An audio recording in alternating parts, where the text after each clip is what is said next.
बस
सबको रिकॉर्ड करो जितने बोर्ड पे लिखे हैं बढ़िया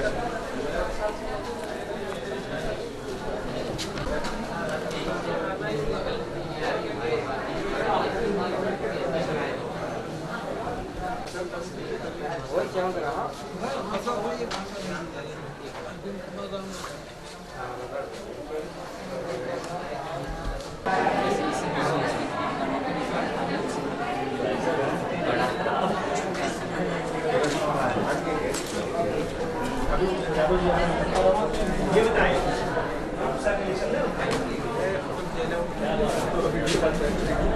चले सजाए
चलिए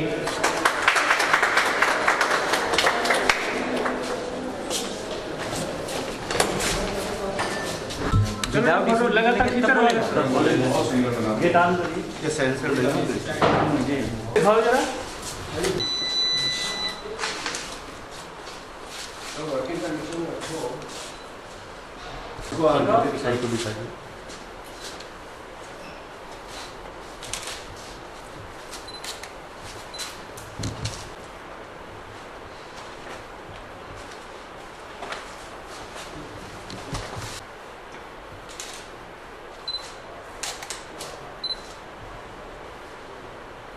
इंटरनेट कनेक्टेड नहीं है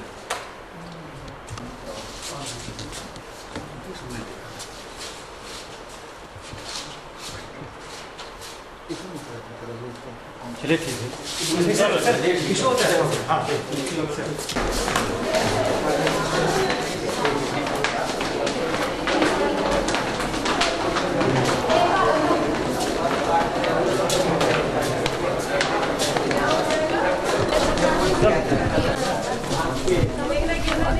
आ जाओ साइड आ जाइए हल्का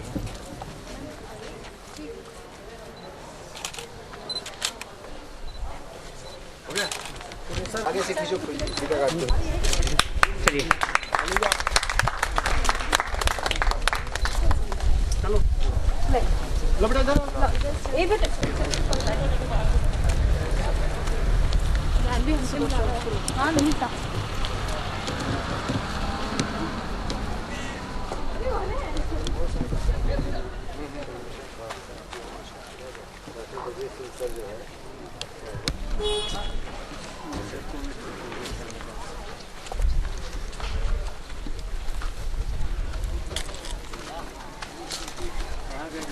प्रचार प्रसार है सर, ये पर्यावरण। अरे भाई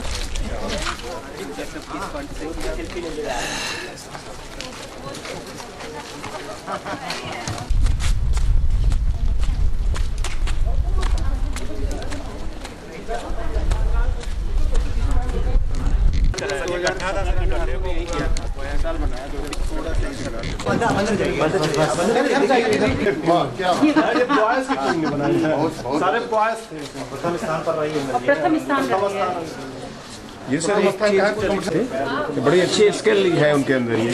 आइए सर, आइए।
सर इधर से चलते हैं।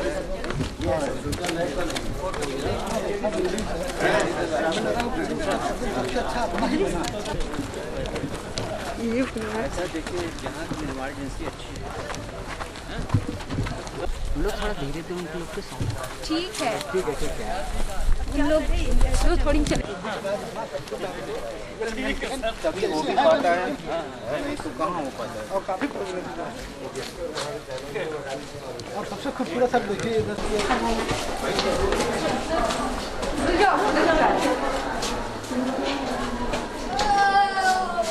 मैडम थोड़ा सा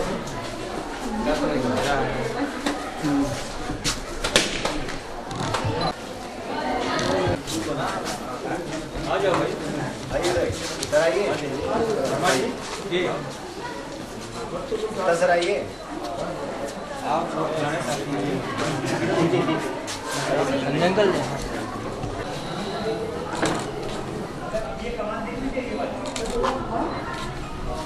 हो गया।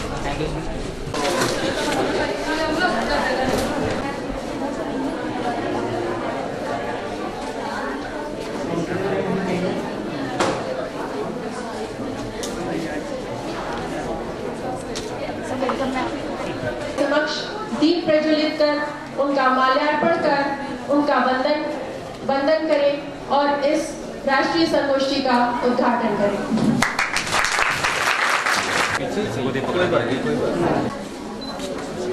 हाथ ऊपर, विशेष ताल बजा।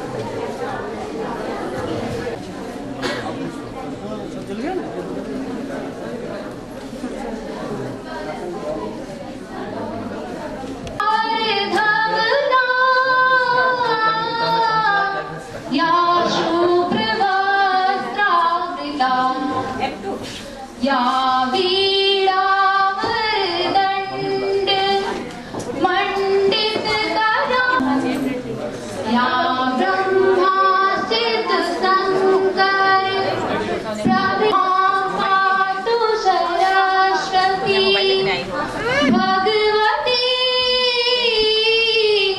निःशेष जाड्या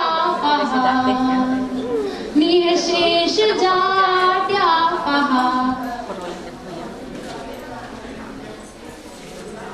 शारदा हे माता सरस्वती शारदा हे दयानी दुख हरिणी जगत जननी ज्वालामुखी माता सरस्वती शारदा हे माता सरस्वती शारदा विद्यादानी दयानी दुख हरिणी जगत जननी ज्वालामुखी माता सरस्वती शारदा हे माता सरस्वती शारदा कीजे तान तान और अलाप बुद्धि अलंकार शारदा हे माता सरस्वती शारदा हे माता सरस्वती शारदा विद्यादानी दयानी दुख हरिणी जगत जननी ज्वालामुखी माता सरस्वती। माँ सरस्वती के सस्वर वंदन के पश्चात मैं हमारे महाविद्यालय का और कुलगीत प्रस्तुत करूँ।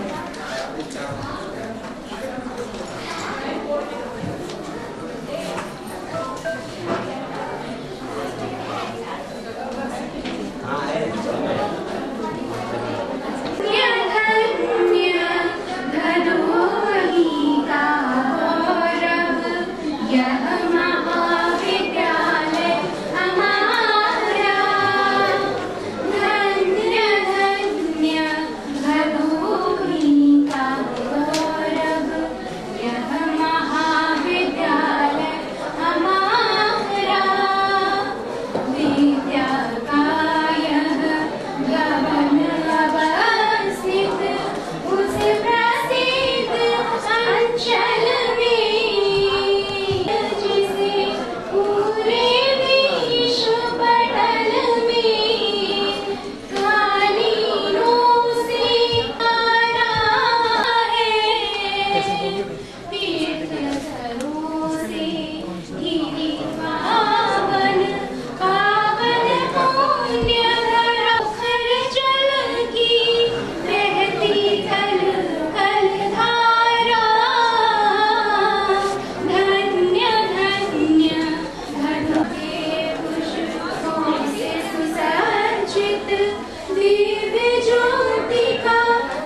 अतिथियों के सस्वर स्वागत के लिए छात्राओं को आमंत्रित करती हूँ, वे आए और स्वागत गीत प्रस्तुत करें।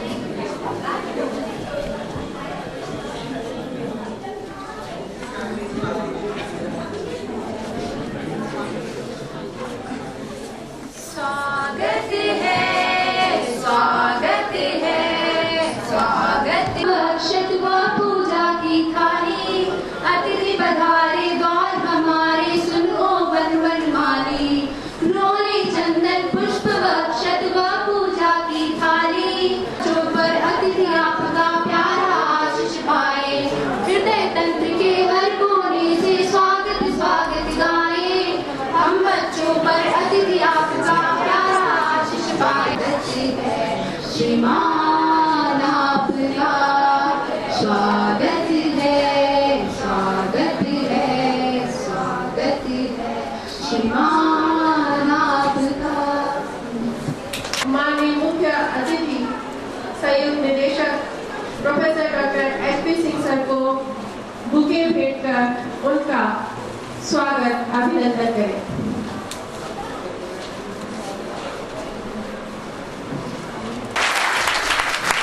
आग्रह करती हूँ कि हमारे माननीय मुख्य अतिथि महोदय को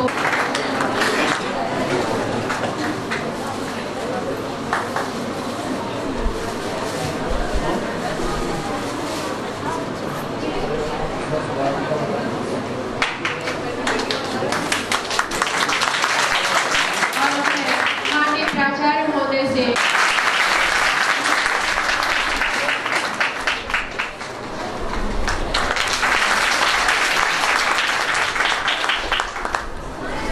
हमारे बीच गेस्ट ऑफ ऑनर विशिष्ट अतिथि के रूप में पधारे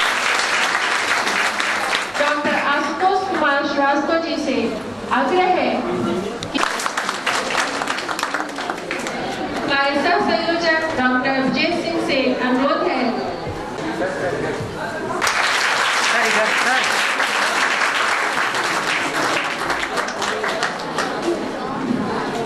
और अब इस राष्ट्रीय अनुराधा सिंह जो काशी हिंदू विश्वविद्यालय में इतिहास विभाग की भागाध्यक्ष है, उनके सम्मान के लिए मैं सर्वप्रथम हमारे आयोजक सचिव डॉक्टर अवधेश कुमार जी को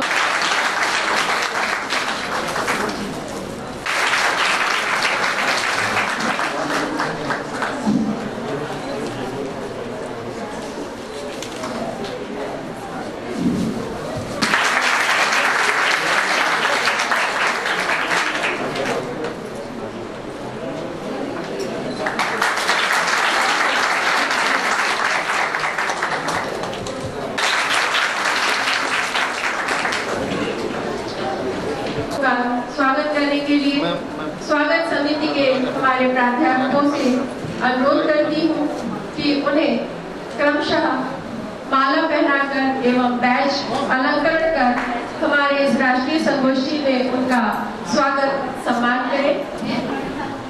हमारे बीच स्वागत हमारे वरिष्ठ प्राध्यापक डॉक्टर यशवीर सिंह जी बैज लगाकर माला पहनाकर उनका स्वागत अभिनंदन करें।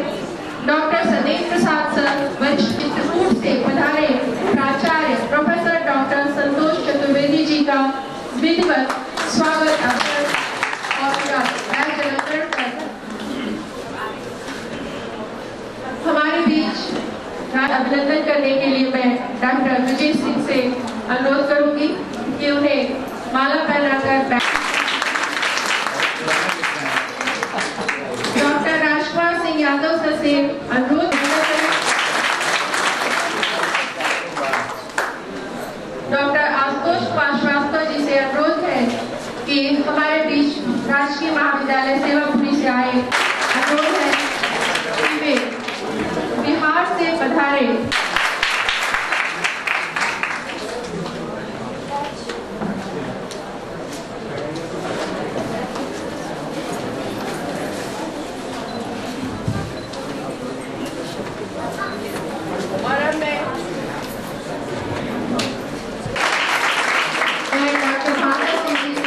अनुरोध करती हूँ कि हमारे बीच में से नाम नहीं ले पा रही हूँ, जिनका मैं अपने स्वागत और अभिनंदन करती हूँ। आपका आना ही हमारे लिए बहुत बहुत बड़ा धन्यवाद है। और इसी क्रम में मैं करती हूँ वे आए और महाविद्यालय परिवार की ओर से, राष्ट्रीय संगोष्ठी के आयोजकों की ओर से हमारे अतिथियों का विधिवत स्वागत वाचन करें। माननीय प्राचार्य महोदय।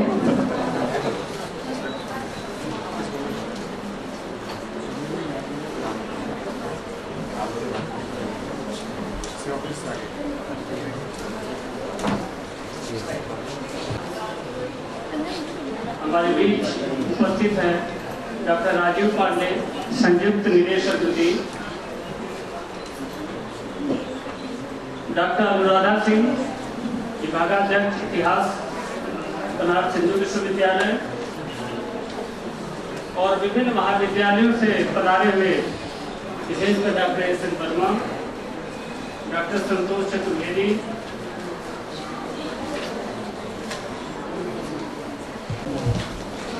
डॉक्टर एपी सिंह के बारे में क्या कहना जो है किसी परिचय की मोहताज नहीं है, लेकिन औपचारिकता है, बतानी पड़ती है। पिछले साल भी जब राष्ट्रीय संगोष्ठी आयोजित की गई थी तो दोनों निदेशक, संयुक्त निदेशक महोदय हमारे महाविद्यालय में आए थे, और डॉक्टर एचपी सिंह, दोनों लोगों की पर्सनालिटी बहुत अंतर है हमारे दोनों संयुक्त निदेशकों की। डॉक्टर एचपी सिंह के साथ मैं काम कर चुका हूँ शहदाबाद में कुछ समय, उनको मैंने देखा समझा है, और छोटे भाई की तरह जो है बिल्कुल उनका संरक्षण मिलता रहा है। और हर संयोग से इलाहाबाद में हम दोनों पड़ोसी भी हैं, त्रिवेणीपुरम में। सर के बारे में जितना भी कहा जाए बहुत ही कम है। लोकसभा आयोग से 1990 में आपका चयन हुआ, 1995 से काफी लंबे समय तक, 1995 से 2016 तक इस महाविद्यालय, इस जिले के सबसे बड़ा महाविद्यालय काशी नरेश राजकीय महाविद्यालय में बहुत लंबे समय तक आपने कार्य किया है। उसके बाद 2016 में कुछ समय के लिए राजकीय महिला महाविद्यालय सलेम देवरिया में रहे, और संयोग से मैं भी वहाँ 1.5 साल प्राचार्य। आपने भी 1990 में लोकसभा आयोग से चयनित होकर के आपने कार्यभार ग्रहण किया, और आप मेरठ यूनिवर्सिटी से आपने पीजी डॉक्टरेट की उपाधि प्राप्त की है, और आप गोरखपुर में क्षेत्रीय शिक्षा अधिकारी के रूप में कार्य किया। उसके बाद पीजी प्रिंसिपल 2017 में, फिर लखनऊ में कुछ समय आप जो है क्षेत्रीय शिक्षा अधिकारी रहे, फिर वहाँ से आप जो है संयुक्त निदेशक उच्च शिक्षा प्रयागराज में कार्यभार आपने ग्रहण किया, कि आपके लगभग 2 दर्जन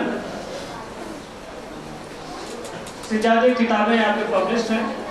और सर के बारे में क्या कहा जाए, मैं तो सोचता हूँ कि किसी को जो है राजकीय सेवा में प्रशासक रूप में कार्य करना, तो कुछ चीजें सर से सीखी जा सकती, मैंने सीखा भी है। क्योंकि प्रशासक के रूप में किसी भी पद पर रहा हो, चाहे प्राचार्य के पद पर हो, चाहे निदेशक के पद पर हो, किसी पद पर हो, उसको बड़े ठंडे दिमाग से काम। मैंने इसके लिए 1 अगस्त से 26 फरवरी तक हमारे महाविद्यालय में प्राध्यापक प्रयास किया, कन्या सुमंगला योजना के प्रति छात्रों को जागरूक किया, छात्रों की सृजनात्मक क्षमता का विकास करने के लिए 13/10/2020 को जो कमेटी का अध्यक्ष डॉक्टर विजय सिंह, उनके सभी लोग काफी काम कर रहे हैं। नई शिक्षा नीति पर महाविद्यालय में क्रियान्वयन समिति की स्थापना इस समय उत्पन्न हुई है अपने देश में और पूरे विश्व में, उसकी और भी ज्यादा जरूरत आ गई। लेकिन मेरा मानना है कि थोड़ी देर के लिए गांधी जी उनके आदर्शों को भूल जाएं और सोचिए कि आज मानव समाज के सामने जो अपने बेस्ट समय से समय निकाल पाने के लिए आभार, धन्यवाद।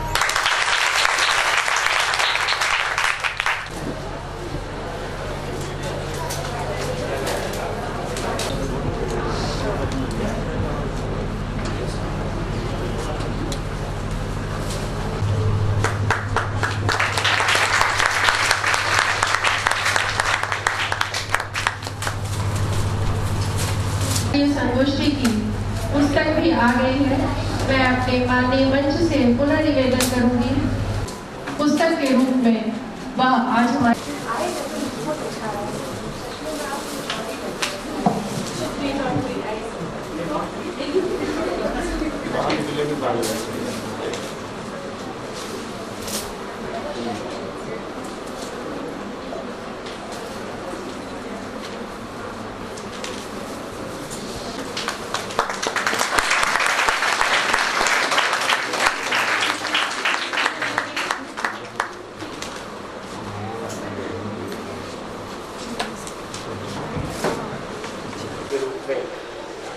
पधारे संयुक्त निदेशक शिक्षा professor doctor LKD Pratap Singh sir, विशिष्ट अतिथि के रूप में पधारे संयुक्त शिक्षा निदेशक डॉक्टर राजीव पांडे सर, इस राष्ट्रीय संगोष्ठी की बीज वक्ता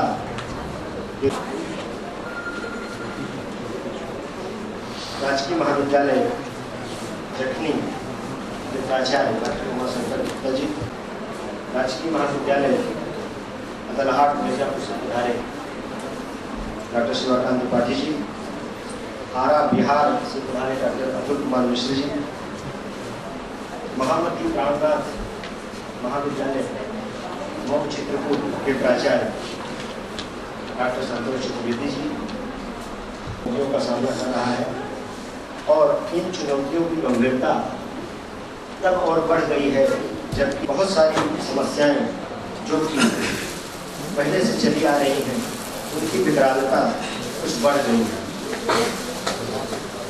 इन समस्याओं के अंतर्गत जैसे पर्यावरण की समस्या आते हैं कि क्या इन समस्या उन्हीं समस्याएं किसी देश काल की सीमा से बधी नहीं बल्कि इनकी व्यापकता पूरे विश्व में है और इसी को दृष्टिगत करते हुए इस संगोष्ठी की परिकल्पना की गई और यह प्रयास किया गया कि कैसे इन समस्याओं का समाधान निकाला जाए।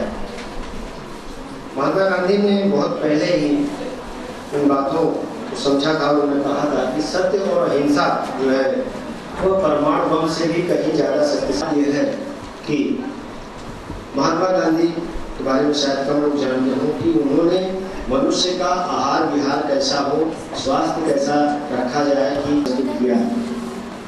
और अगर उन विचारों को हम वर्तमान परिदृश्य में देखें तो जब भी हम अपनी इम्यूनिटी को बढ़ाने की बात करते हैं तो सारे विचार कहीं न कहीं हमारी इम्यूनिटी होता है और सबसे बड़ा इकोनॉमिक बूस्टर इम्यूनिटी बूस्टर होता है। ये सारे और उन विचार विमर्श के माध्यम से कुछ ऐसा तत्व निकल कर सामने आएगा जिससे हमारा देश जो वैश्विक चुनौतियां हैं उनसे बेहतर तरीके से निपटने में सक्षम हो सकेगा। धन्यवाद।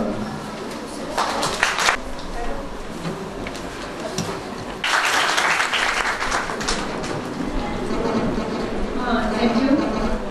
इस सभागार में उपस्थित सभी लोगों को मेरा नमस्कार। माइक को ऊपर कर। आज मुझे बड़े ही शॉर्ट टाइम में अवधेश जी ने जब मुझसे कहा कि आपको कीनोट एड्रेस देना है वो भी गांधी के दर्शन की प्रासंगिकता और वर्तमान भारत की वैश्विक चुनौतियों के संदर्भ में, तो मुझे लगा कि क्या किया जाए, हाँ कहा जाए या नहीं कहा जाए। लेकिन मैं कुछ मिनट सोचने के बाद ये सोची कि नहीं, आज यदि जब मैं नहीं कहती हूँ तो सेमिनार का जो टॉपिक है वास्तव में गांधी दर्शन की प्रासंगिकता और वर्तमान भारत की वैश्विक चुनौतियाँ, ये तो अपने आप में ही फिर एक इतिहास के विद्यार्थी के लिए बहुत ही नेगेटिव जाएगा। क्योंकि गांधी एक विचार थे अपने समय के और उस विचार की क्या प्रासंगिकता है वर्तमान समय में, ये हम लोगों को जिसके ऊपर की तमाम प्रकार की रिसर्च चल रही है, लेकिन हमारा रिसर्च वर्क अभी भी पूर्णता की ओर नहीं है। इसके पीछे जो मूल कारण है कि हम कभी भी गैप पे काम करते ही नहीं हैं, हम हमेशा दूसरे के फॉर्मेट पे काम करते हैं। जब हम गांधी दर्शन की बात करें तो निश्चित रूप से एक क्लास 8 यदि हम कहें तो शायद ज़्यादा ही कह रहे हैं, 8 से लेकर के PG तक और तमाम स्टूडेंट्स इस पे रिसर्च कर रहे हैं। वो गांधी को लेकर जितनी भी स्वतंत्रता आंदोलन में महत्वपूर्ण घटनाएं हैं जो कि गांधी को केंद्र में मान करके घटित हुई, आज समय आ गया है स्वतंत्रता के इतने वर्ष पश्चात। कहाँ भी अब किस संदर्भ में उन्होंने कहा मैं बहुत ज्यादा तो नहीं समझ पाई, लेकिन क्या गांधी के पहले भारतीय राष्ट्रीय कांग्रेस में कोई ऐसा नेता नहीं था जो कि स्वतंत्रता आंदोलन को ये रूप दे सकता था, या गांधी के आने के बाद स्वतंत्रता आंदोलन का एक अलग मोड़ बनारस। हमने ये टॉपिक इसलिए लिया कि मैं क्षेत्रीय इतिहास पे काम कर, मुझे गंगा की धारा के समान निर्मल लगे। मैंने देखा इस पवित्र धारा में मैं स्नान करने योग्य हूँ। मैं आपको यहाँ बताना चाहती हूँ कि संदर्भों को अपने इतिहास में सहेजे हुए हैं। स्वतंत्रता आंदोलन की स्मृतियाँ इन्हीं महत्वपूर्ण संदर्भों में से एक है। भारतीय स्वतंत्रता आंदोलन में गांधी एक ऐसा आयाम है जिसके केंद्र में स्वतंत्रता आंदोलन की अनेक महत्वपूर्ण घटनाएं घटित होती हैं।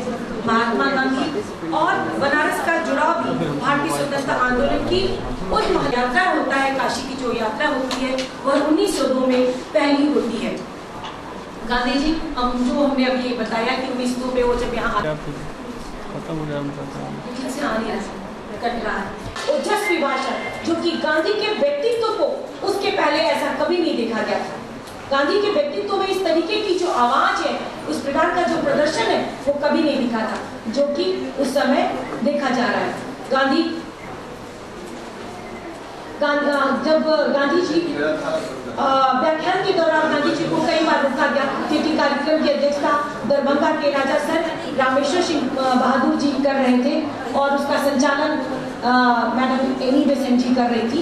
कई बार उनको कुर्सी दिया गया, पकड़ाया गया कि अब आप रुक जाइए, लेकिन गांधी जी बेबाक बोलते रहे। और वो समय था कि जिस समय गांधी जी अपनी राजनीतिक भविष्य को किस तरीके से तय करेंगे वो सब कुछ उस दिन बता दिए थे। उसकी स्टार्टिंग वहां से वो कर चुके थे। फाइनली उनका भाषण जो है वो नहीं पूरा होता है, बीच में उनको रुकना पड़ता है। और उस दरमियान जो है महाराजा अलवर सबसे अधिक उनका विरोध करते हैं, क्योंकि ये जो राजा महाराजा थे वो किस तरीके से इन अंग्रेजों के टट्टू थे, ये सभी हम लोग इतिहास में देख चुके हैं। हम ये नहीं कह रहे कि सारे लोग थे, लेकिन बाद में हुआ। लेकिन गांधी जी की जो सोच थी कि लगभग 7 करोड़ की जनसंख्या मुसलमानों की उस समय थी, उनको छोड़ करके हम देश के स्वतंत्रता की बात सोच भी नहीं सकते हैं।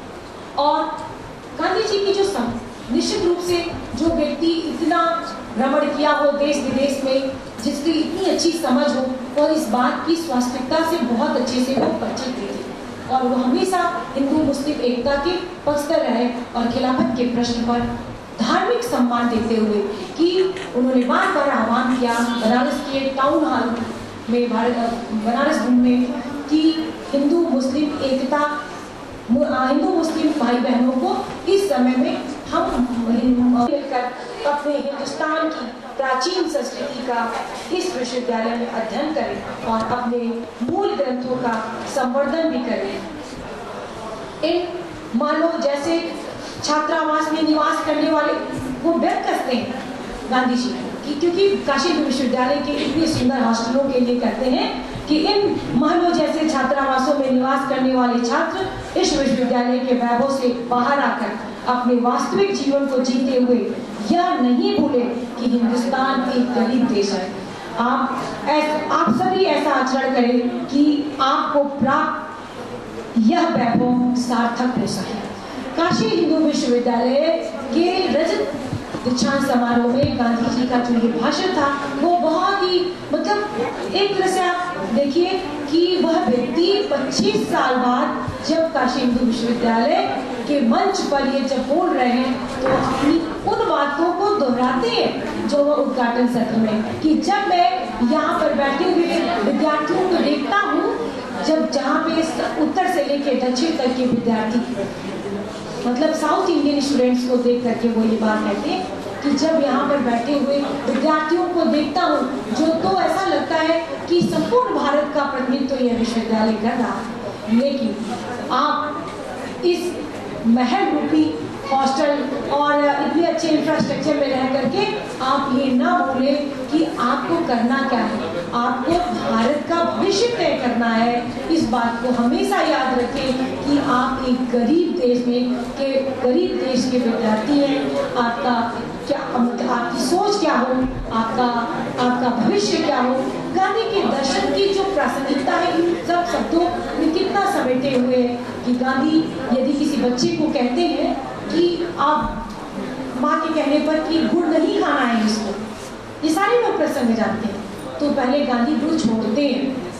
तो गांधी का जो थॉट था, गांधी का की जो फिलॉसफी थी, वह इसलिए आज के समय में प्रासंगिक है क्योंकि गांधी उस समय में अपने विचारों और अपने दर्शन को का इम्प्लीमेंटेशन करते थे, उसका प्रयोग करते थे।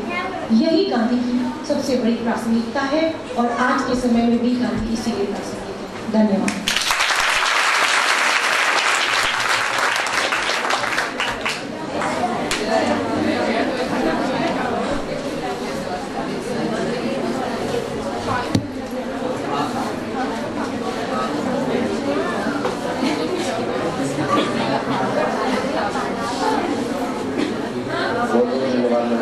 महात्मा गांधी की व्यक्तित्व के अनछुए पहलू जो थे जिसे हम लोग परिचित नहीं थे उस पर आपने प्रकाश डाला।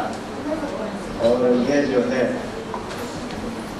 आपके उद्बोधन में बहुत सारी नई बातें की और कैसे महात्मा गांधी प्रासंगिक है। चरखा और खादी की विचारधारा है जो आज कोरोना के काल में स्वावलंबन की बात कर रहे थे, उसकी बात तो बहुत पहले महात्मा गांधी कर रहे थे और वो एकदम बिल्कुल मेरे दिमाग में विजन क्लियर था कि जब तक हम स्वावलंबी नहीं बनेंगे तब तक हम आर्थिक रूप से सशक्त नहीं बनेंगे। बहुत सार्वजनिक उद्बोधन मैडम आपको औपचारिक धन्यवाद डॉक्टर मसरानी मैम पेश करेंगी। अभी हम लोगों के बीच में कुछ और अतिथि पधारे हैं, मैं इनका स्वागत करना चाहूँगा। राजकीय महाविद्यालय मानिकपुर चित्रकूट से हमारे बीच डॉक्टर धीरेन्द्र सिंह जी पधारे हैं, इनका बहुत बहुत हार्दिक स्वागत है। वहीं से डॉक्टर धर्मेंद्र सिंह जी पधारे हैं, उनका बहुत बहुत हार्दिक स्वागत हो रहा है। डॉक्टर ऋषि प्रताप सिंह आप भी राजकीय महाविद्यालय मानिकपुर चित्रकूट से पधारे हैं, आपका भी हार्दिक स्वागत है। राजकीय महाविद्यालय धनुपुर प्रयागराज से डॉक्टर पंकज सिंह और डॉक्टर संतोष यादव जी पधारे हैं, आपका हार्दिक स्वागत है। आपके संचालन डॉक्टर वसरानी मैम से मैं अनुरोध करूँगा। आश्रम की स्थापना जगह जगह हो चुकी है, उसके पीछे भी जो आत्मनिर्भर भारत की उनकी संकल्पना थी आज भी वो उतनी ही प्रासंगिक है। और बहुत ही सही बात उन्होंने कही कि हमें प्रासंगिकता तब समझ में आई जब कोरोना महामारी ने पूरे विश्व को अपने ग्रसित कर लिया और तब समझ में आया कि गांधी जी का विचार कितना प्रासंगिक था कि आत्मनिर्भर बनो, स्वयं कार्य करो, स्वयं के उद्योग धंधे स्थापित करो, मजदूरों का विस्थापन और इस तरह से बहुत ज़्यादा जो आर्थिक तंगी देश को झेलना पड़ा, हमारे देश को ही नहीं विश्व को झेलना पड़ा, तो उसके पीछे ये जो वैचारिकता गांधी जी की थी वो कितनी प्रासंगिक थी। और स्वावलंबन की बात आपने कही, स्वयं सेवक यहाँ पर हमारे बहुत सारे स्वयं सेवक छात्र छात्राएं बैठे हुए, राष्ट्रीय सेवा योजना ये संकल्पना भी महात्मा गांधी की है। उन्होंने जब भी वो विश्वविद्यालयों में गए, जब भी वो शिक्षण संस्थाओं में गए, तो उन्होंने बार बार स्वयं सेवक बनने के लिए छात्र छात्राओं को प्रेरित किया और उन्हीं की प्रेरणा से राष्ट्रीय सेवा योजना की स्थापना हुई। हमारे राष्ट्रीय सेवा योजना के जो कार्यक्रम अधिकारी है वो उसके विषय में जब शिविर लगते हैं तो हमारे छात्र छात्राओं को विशेष रूप से बताते हैं कि यह विचार स्वयं सेवा का महात्मा गांधी का था। और आज जितनी भी देश पर आपदाएं आती हैं, प्राकृतिक आपदाएं आती हैं, उन सब में हमारे यही स्वयंसेवक आगे बढ़ते हैं हमारे समाज में। और अब हम अपने इस राष्ट्रीय संगोष्ठी की अगली कड़ी में चलते हैं और हमारे विशिष्ट अतिथि प्रोफेसर डॉक्टर राजीव पांडे, संयुक्त सचिव उच्च शिक्षा को यहाँ आमंत्रित करते हैं, सादर आमंत्रित करते हैं। पूरे सम्मान के साथ वे आए और अपना उद्बोधन करें।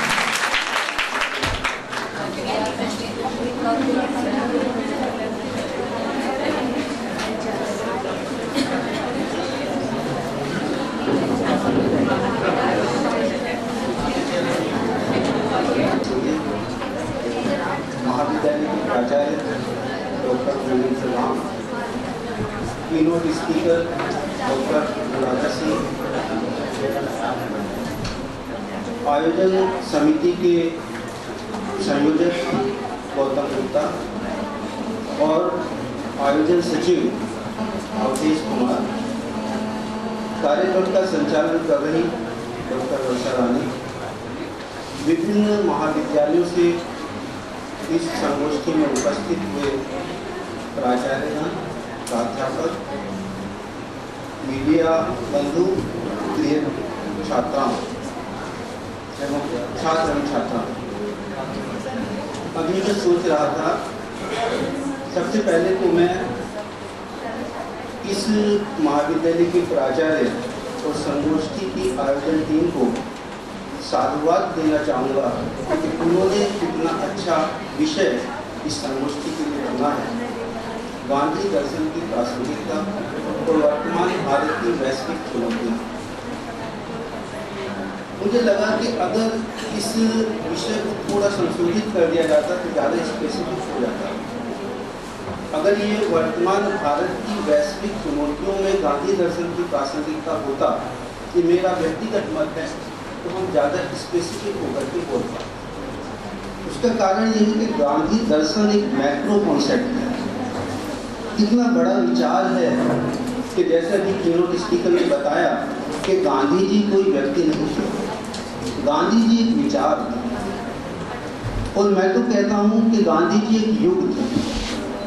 1981 में मैं बीए करने के बाद जब एमए में आया, मेरठ यूनिवर्सिटी में पढ़ रहा था, तो उन दिनों गांधी जी के ऊपर भारत में इतना वर्क हुआ था, हम लोग आपस में डिस्कस किया करते थे कि शायद ही किसी व्यक्ति के दर्शन और विचारों के ऊपर इतनी पीएचडी हुई हो जितनी उस समय तक गांधी जी के ऊपर हुई।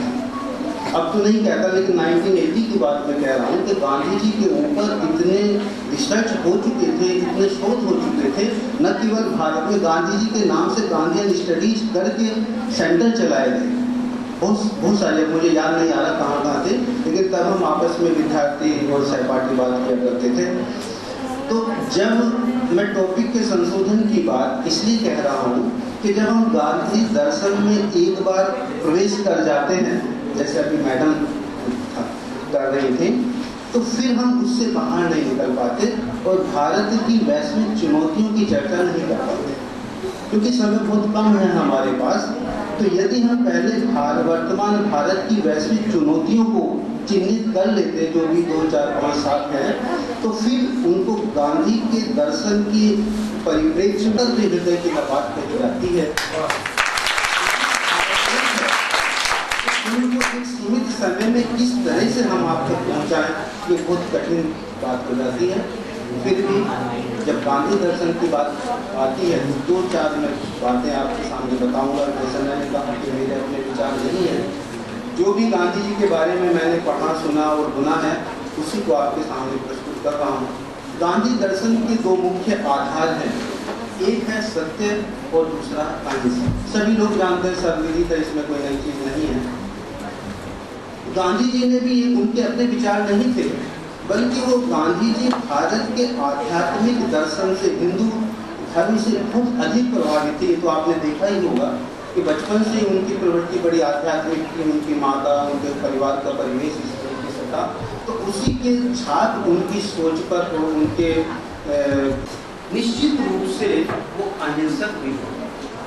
ऐसा उन्होंने माना था कि जो व्यक्ति जिसकी सत्य की प्रति निष्ठा होगी, अहिंसा से उनका अभिप्राय केवल कर्म की हिंसा से नहीं था। हिंसा का परित्याग कर देना उनके मन से, वचन से, कर्म से हम अपने आप को, अपनी आत्मा को शुद्ध कर लें, और इतना शुद्ध कर लें कि जो हमारा अहित कर रहा है, जो हमारा विरोधी है, उसके प्रति भी हमारे मन में किसी प्रकार का द्वेष और दुर्भावना ना। ये उनका अहिंसा का अभिप्राय। तो इस तरह, और अहिंसा से उनका अभिप्राय कायरता से भी नहीं था। अहिंसा से उनका क्षण भर में शिशुपाल कवच कर सकते थे। उन्होंने संदेश दिया कि जब तक हो सके तब तक आप बर्दाश्त कीजिए और फिर उसका प्रतिकार कीजिए। गांधी जी का भी यही कहना था कि हमें इतनी शक्ति होनी चाहिए कि हम अपराधी को दंड दे सकें, लेकिन इतनी शक्ति होने के बावजूद भी तो एक कायरता नहीं है, बल्कि ये एक शक्ति का परिचय है। बहुत अच्छी बात है। महात्मा बुद्ध भी इसी चीज को कहा करते थे। महात्मा बुद्ध का जीवन भी कहते, तो महात्मा गांधी जी के दर्शन में ये दो चीजें आती हैं, अहिंसत्य और अहिंसा। और अहिंसा के जो उन्होंने दो चीजों को आधार माना कि एक संतोष होना चाहिए, एक धैर्य।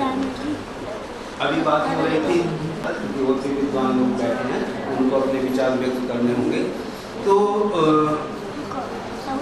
जैसे एक स्वशासन की बात आती है, सेल्फ गवर्नेंस की बात आती है।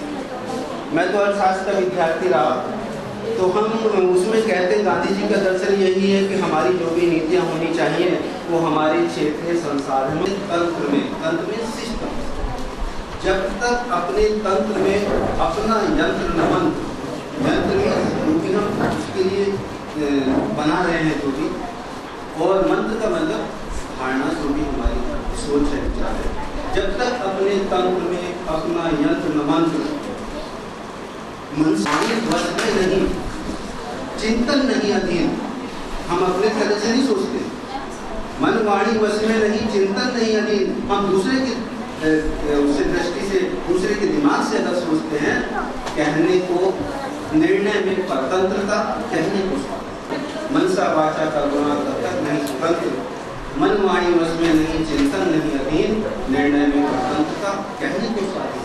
ऐसी स्वाधीनता से क्या बात है? हम स्वाधीन है, अंग्रेजी पढ़ रहे हैं, हम स्वाधीन है, हम मेघालय की शिक्षा पद्धति को अपने सिर पर ढो करके गौरवान्वित हो रहे हैं। ये हमारे लिए एक शर्म की बात, हमारे लिए गौरव की बात ये है कि हम अपनी उस तक्षशिला और नालंदा की संस्कृति को देखें, जो वैनसांग, फाइयान और ये लोग आए थे, उनका अध्ययन करें। आश्चर्य की बात है कि काम हुआ, मैक्स मूलर, गैटे, संस्कृत में इतना ज़्यादा काम हुआ, आज वही उसी को आधार बना करके हमें दिखाते हैं कि देखिए हम इतने विद्वान हैं, और हम भूल गए कि हमारी चुराई हुई विद्या को ये जो है हमें दिखा करके हम अपने विद्वता को विश्व में सिद्ध करते। तो खैर विषय से बहुत अधिक दूर नहीं जाऊँगा। वर्तमान भारत के अंदर जो वैश्विक चुनौतियाँ हैं, तो हमारी वर्तमान सरकार 3 चीज़ों में उस पर कहती है भूख और भ्रष्टाचार। आतंक के ऊपर सबसे भारी पिछले 1 साल से हम सबने पूरे विश्व में झेला है वो कोरोना की महामारी, जिसने हमें सोचने को विवश कर दिया है। जब महामारी आई तो हमने सोचा कि 100 साल पहले आया था, किसी ने कहा कि हर 100 साल में ऐसा आता है। मेरे तो अपना व्यक्तिगत संस्कृति और उसी में महात्मा गांधी जी की जो सोच है वो बहुत प्रासंगिक है। इन्हीं शब्दों के साथ मैं अपनी मैं महाविद्यालय के प्राचार्य को और जो आयोजन समिति के सदस्य हैं उनके प्रति आभार व्यक्त करता हूँ कि पिछली बार 1 मार्च को मैं आपके महाविद्यालय में आया था और आज 28 फरवरी को आया, हो सकता है अगले साल 27 फरवरी। और हम नहीं चाहेंगे कि अगली बार आने में आपको पूरे 1 वर्ष लग जाए। आप जल्दी जल्दी हमारे महाविद्यालय में आया करें, और जिससे हमारा महाविद्यालय परिवार इसकी धरती धन्य धन्य होती है। बहुत बहुत आभार, बहुत बहुत कृतज्ञता ज्ञापित करते हैं। और अब है हमारे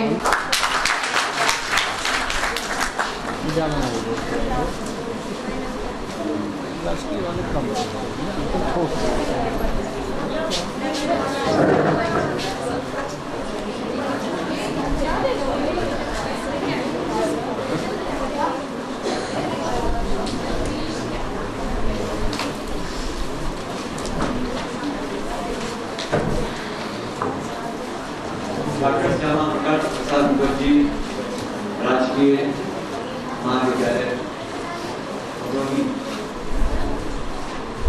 में 2 दिवसीय सेमिनार पर महत्वपूर्ण इस आयोजन के लिए यहाँ के प्राचार्य और उनकी टीम को बधाई देना चाहूँगा। मंचासीन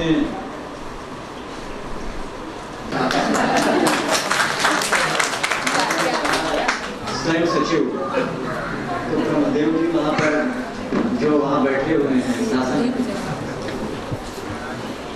उनके लिए खतरा हो गया है और हैं जो कुछ साथ काम किए हैं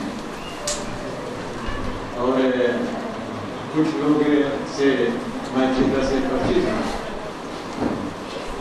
इसमें डॉक्टर कृष्ण वर्मा जी हैं हमारे साथ जो राष्ट्रीय महिला तो मेरे बहुत नजदीक रहे और आज भी हैं।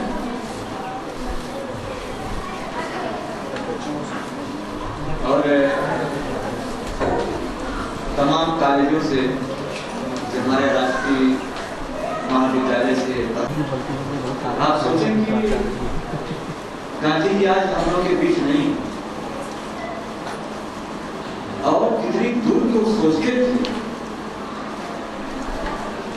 केवल भारत ही नहीं बल्कि पूरी दुनिया उनके जो विचार थे उन विचारों को आज भी पूरी दुनिया मान रहे थे, उसका चलने का प्रयास कर रहे थे। विशेषकर जो विश्व स्पर्धा आज बाजार के रूप में आतंकवाद के रूप में और आप देखें पर्यावरण को लेकर जो चिंता उत्पन्न हो रही है, स्वास्थ्य को लेकर जो चिंता उत्पन्न हो रही है, तमाम ऐसी चीजें हैं। उसमें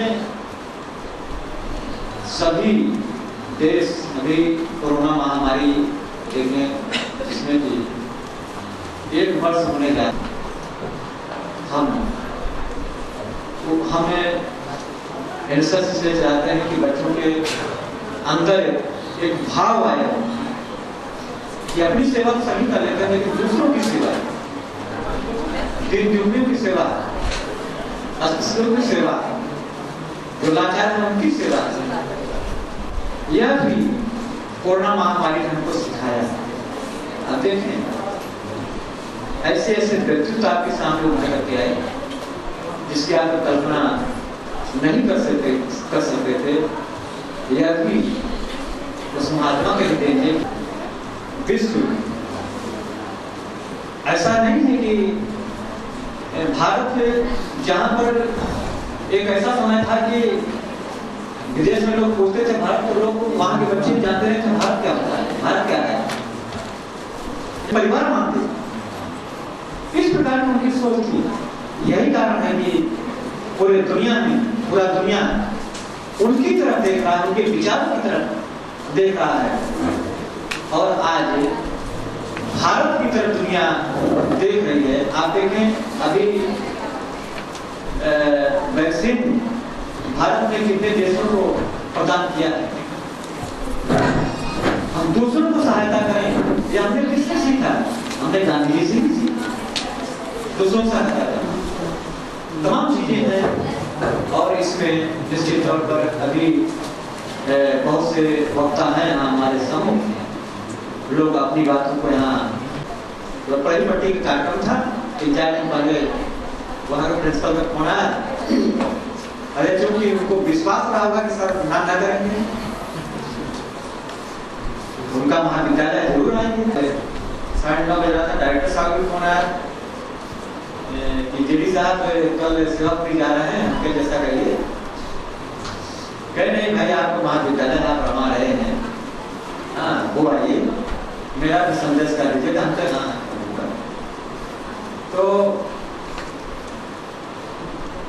तो वहां से मैं लौटा। इसके बाद इनका मैं रास्ते में था, फोन आया कि सर मैं मिलना चाहता हूँ। हम कह क्यों मिलोगे, मुझे मालूम है। जगतपुर फाटकपुर में पहुंच जाऊंगा। कहीं ठीक है सर।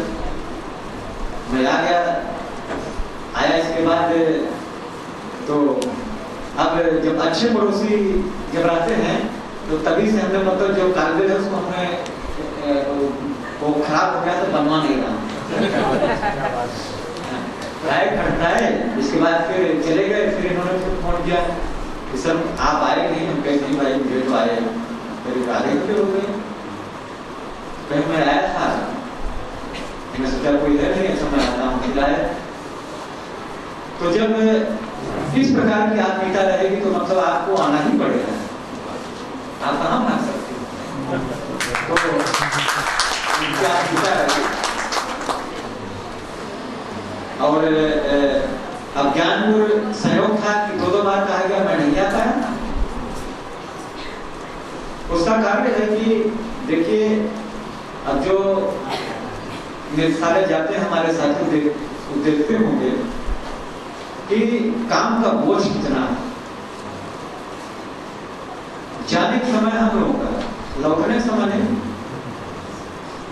कहिए गाड़ी बैठे रहे, आधे रास्ते पहुंचे, से बाद फोन आ गया, फिर लौटना पड़ेगा। इसलिए जब तक 7 साढ़े 7 नहीं हो जाता हम लोग निकलते ही। तो एक चीजें हैं, उसमें से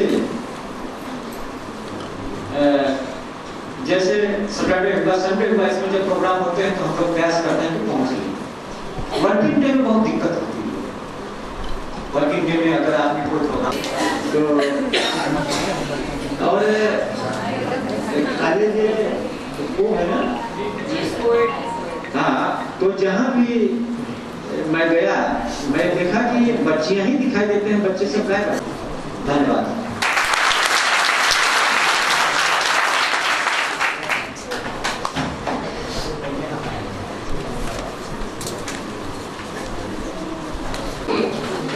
बहुत ही सार्थक और महत्वपूर्ण उद्बोधन के पश्चात हम अपने उद्घाटन सत्र के अंतिम कड़ी की ओर चलते हैं। लेकिन उससे पूर्व कि हमारा यह उद्घाटन सत्र समाप्त हो और तकनीकी समकक्ष है, इनकी वरिष्ठता आपके द्वारा है।